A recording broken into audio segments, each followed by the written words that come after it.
We often joke about cursed objects in movies, but sometimes you can buy a real nightmare on the internet for a few dollars.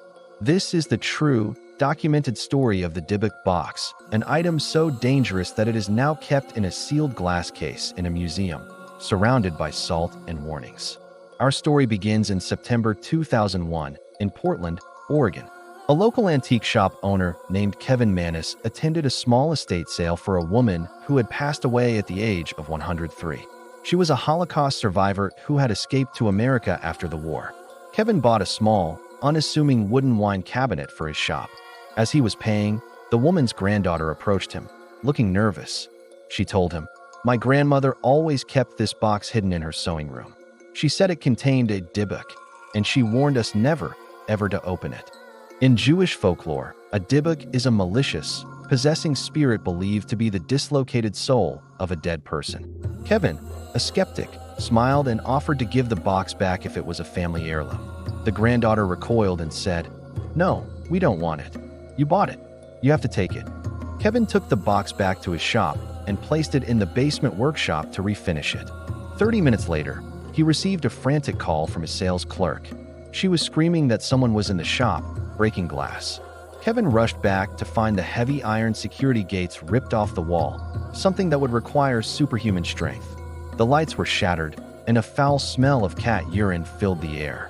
The clerk, terrified, quit her job on the spot and never returned. Kevin, still not believing in curses, decided to open the box. Inside, he found strange items: 2 pennies from the 1920s, a lock of blonde hair bound with cord, a lock of dark hair, a dried rosebud, a golden wine goblet, and a granite candle holder. It looked like a ritual kit. Deciding it was just a creepy antique, he wrapped it up as a birthday gift for his mother, Ida. This was the moment the curse truly began. 5 minutes after Kevin gave her the box at the restaurant, his mother's face went pale. She couldn't speak. She had suffered a massive stroke right there at the table. Later in the hospital, when she regained the ability to communicate by typing, she wrote a chilling message to her son, "Hate gift." She died a short time later, but the box remained. Kevin then gave the box to his sister, who returned it within a week, claiming the doors kept opening by themselves.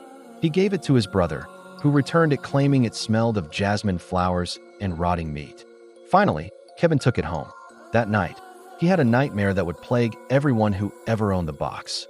He dreamt he was walking with a friend when he saw an old, hag-like woman with sunken eyes beating him violently.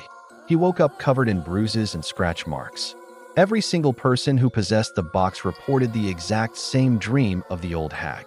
Desperate, Kevin listed the box on eBay with a detailed warning of the paranormal activity.